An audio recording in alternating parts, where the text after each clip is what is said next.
In the heart of Eau Claire, Wisconsin, a group of young hearts brimming with curiosity and hope embarks on a transformative journey. These 40 Black and biracial children are about to reconnect with their roots, guided by the compassionate vision of the nonprofit organization Power of Perception.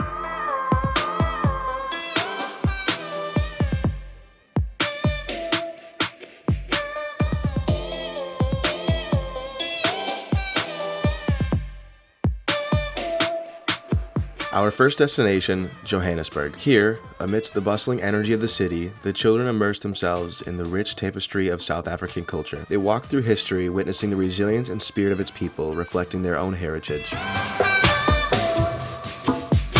Our first stop was a spice tour, where we got a walking tour of Johannesburg, and the mentees got to see what different spices and foods were commonly used in dishes. They got to see foods such as dates from Namibia, and they learned that things like spices are used as medicine during the cold season. Ginger pop is commonly used to keep up the immune system. The mentees even got to shop around for a bit on their own. What'd you get? I got this like mango ball thing, you know what I'm saying? Never tried it. Can you suggest to the guy and go ahead and get that? And I think I've had these before, I think. So I'm gonna go ahead and get these. Yeah, the little wafer things. And then Kenny also suggests this drink, so I'm gonna try that. I'm gonna just max out on all types of snacks I ain't never had. There you go. I would say this. That's what I was gonna say. Yes. That looks delicious. That was good. It's like a cracker type thing. I don't know. I just want to try something different. After purchasing their goods at the local shop, we headed to a bakery where we could see some homemade goods from this area.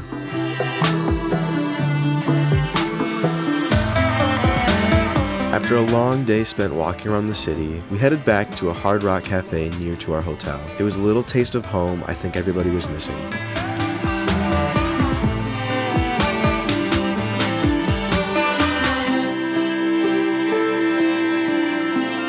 We got to unwind, share thoughts on South Africa so far, and we even had a mini dance party to kick off our journey in South Africa.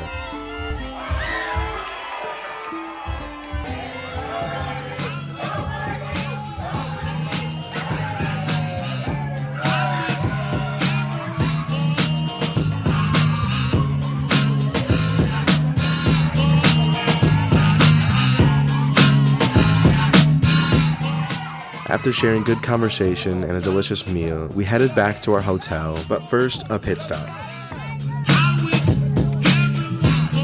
Being a videographer that has just been with everyone on this group for about 2 to 3 days now, you can already see the love and bond everyone shared for each other. It became clear very early on that what Dennis does is very magical and irreplaceable. How was that? Man, it was awesome. I ain't gonna lie.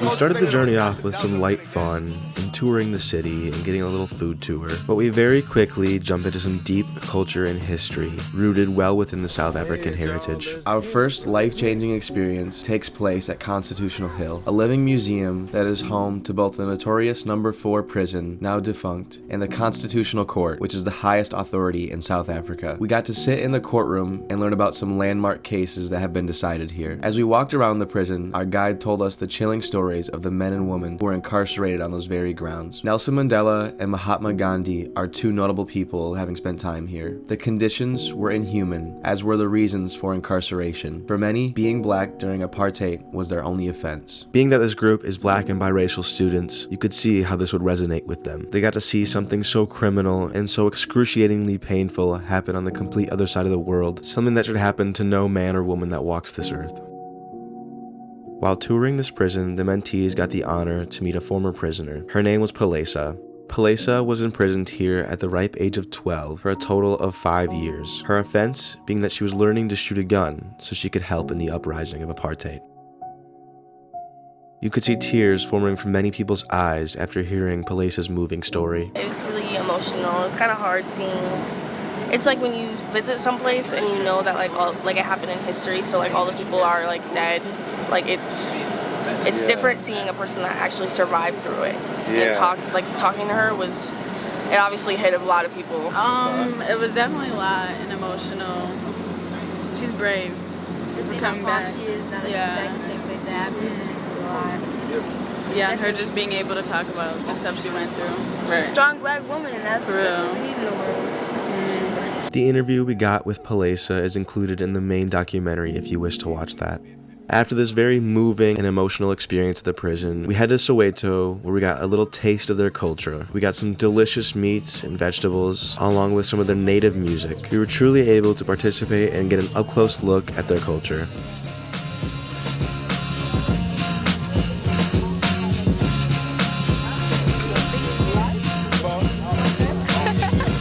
And it looks so good.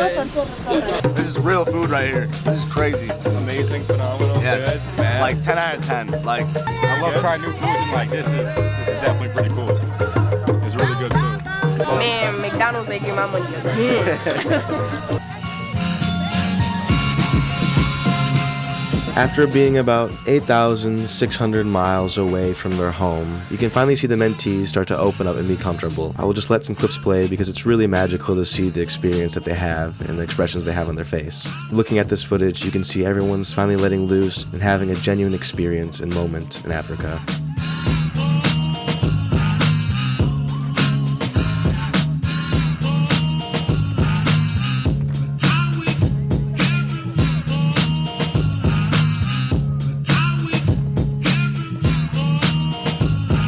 The kids you see in these clips are from the surrounding neighborhoods. The place we were at appeared to be a local park where these kids play at. I believe they saw us pull up in a big bus, and a bunch of kids came out with matching shirts, and they wanted to come say hi. They ended up being some of the nicest kids you'd ever see. Some of them appeared to have nothing and be grateful for everything they had.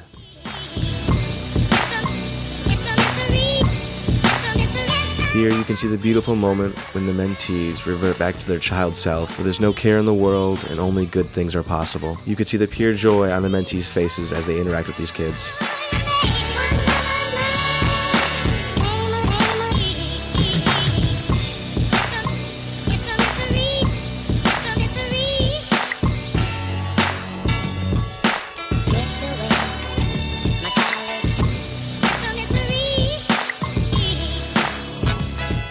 Our next leg of the Soweto tour was by Tuk Tuk, a fun and engaging way to see the suburb. One of our stops was the Hector Peterson Memorial, honoring the 12-year-old Hector who was shot and killed in the 1976 Soweto uprising, during which time around 20,000 students protested for a better education. The Hector Peterson Museum commemorates Hector and many other children killed during this time. We learned about the struggles South Africans endured and how they persevered and came out to be the beautiful, welcoming people they are. It is truly unforgettable. Our last stop in Johannesburg was a culinary school. Here we got to try some delicious food. One of the benefits of being on this trip was that all the food was pretty much unlimited. So being at a culinary school, we got to order whatever we wanted, including huge shakes. We're eating at the Conception Park. So it's a restaurant, but at the same time they're training the current and the future chefs, as you can see. Wow. So let's go up and taste some magic. Yeah. I think this was a nice quote and something that represented South Africa very well. It says, "Starve your fears and feed your dreams, because whatever you feed grows." We quickly sat down, got our shakes and our drinks, and got to eating. Here are some of the reviews from everyone on the trip. How was the shake? It's actually really good. 9 out of 10. How was it? It's so fresh, it's delicious. It's good. I think we need to bring it to the States. Not for sure. delicious, man. Delicious. It's a good steak right here, baby. Oh man, you're going crazy. I'm gonna have to give my mama a picture real quick though. We were fast to devour our delicious food. Before we left, we had to get a picture with our culinary chefs. It was truly a very cool experience for everyone.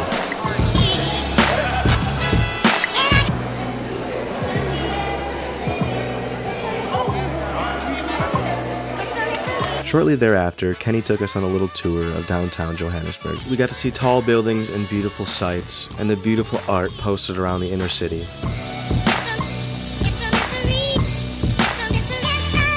This house you see right here was located under an overpass. I believe it used to be home to somebody, but it now serves as a storage space for the public maintenance guys. I just want to say right now that I am thriving. I feel like I am home. Everybody is so kind here and so loving, and I just want to live here. So bye America, hello Africa. South Africa is one of the beautiful cities, man. Like, look around, man. Great view, great people, like, nice people, man. Like, look at this. Look at that view. Look at that view. Like, you don't see this every day, man. I'm talking about these people around. I feel like I'm at home. This is my culture. I belong here, man. Fresh air. I'm talking about great food. 10 out of 10. Yeah, man. Nani banani. Yeah, yeah.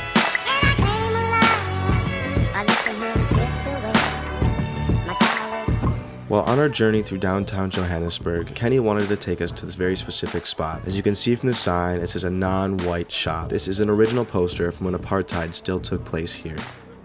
I think one of the most moving parts of going to South Africa was learning what the people suffered during apartheid closely resembled what the people suffered during slavery in the United States. The United States and South Africa are halfway across the world from each other, yet they share such a similar experience. It's both sad and devastating. I think it brought some solidarity to the fact that these mentees who are black and biracial from a small town of mostly white people could share such an experience with people halfway across the world.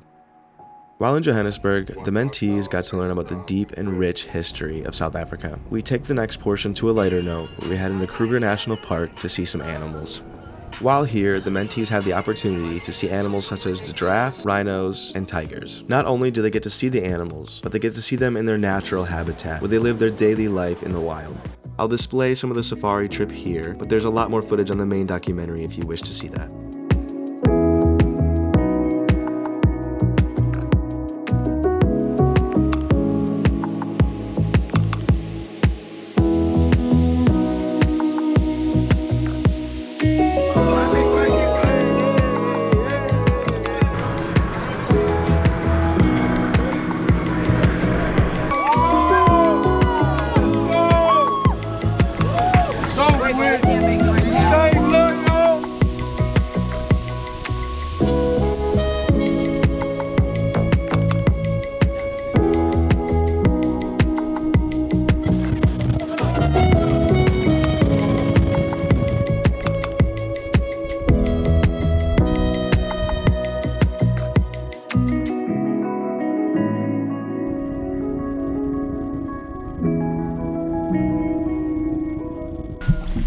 That's crazy that they this close, you feel me? I never in a million years think you'd be this close to an elephant.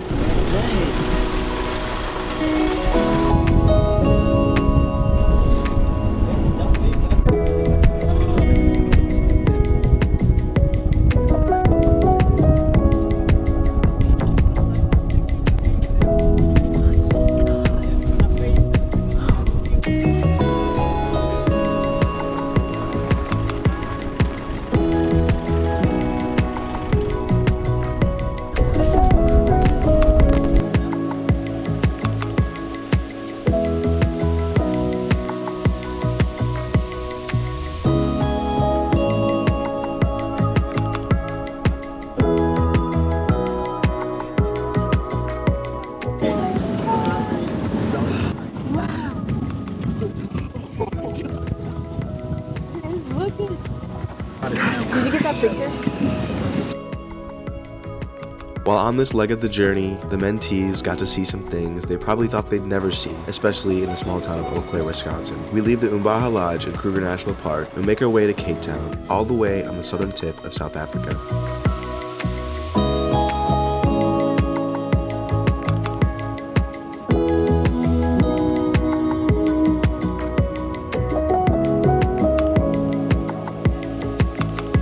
This might be the last part of the journey, but I think this part was the best by far. One of the coolest parts being a hike to the top of Table Mountain. At the top of Table Mountain, there's a lighthouse that's no longer in commission due to the fact that it's built way too high, and no boat can see it. It's really hard to get perspective from a video, but trust me, it's very high. That experience is breathtaking up here. It was a good hike. Good hike, good hike. Come on now. It felt good. It felt good. I'm ready to go back down. My ear is frozen. The inside of my ear is frozen. Yeah. What you doing, Ethan? As a testament to how high up we are, you can see the wind blowing in everyone's hair and jackets, and you can see how chilly everyone is. We're so high up that there's nothing blocking the wind from the ocean. Another cool part about being here was that there's just baboons roaming the area, like the one you see here. We found this little guy just chilling by the bus stop. How's the hike? Anyway, on the thing. It was good. Thumbs up? Yeah, for someone who hasn't done Fayette in like 7 years, that was good. Good. How's the hike, Trey? Cold, I'm wet. My socks dirty. Got sand in between my toes. Well, we made it. The best thing ever. It's perfect, beautiful, wonderful. Oh man, I needed that workout. Nah, but it was a great experience, man. Seeing some stuff that we will never get to see. It was fun. Besides, I got soaked by the water and my shoes are like wet. But hey, It's all good. It's all part of the experience, man. It's all part of the experience. We also got to embark on a private fancy dinner on a boat.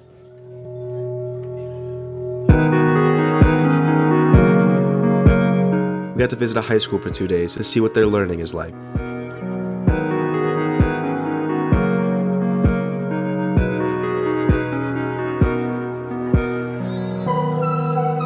We got to hang out with kids from a soccer club who didn't have much, but high aspirations and each other.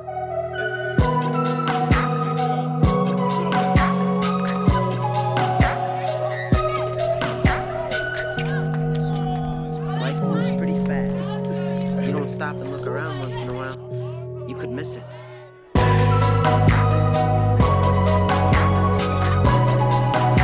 And we also even got to see penguins. You heard that right, penguins. How they don't only exist in the cold, but they also happen to like the beaches of South Africa.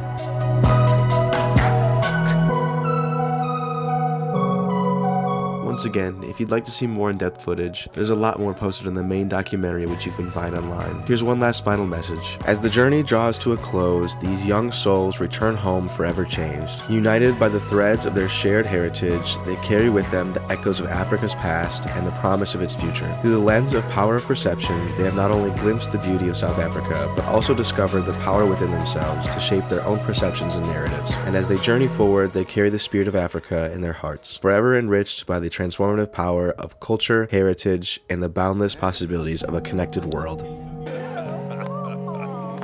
A huge thank you to Dennis Beal for making dreams come true. Bye.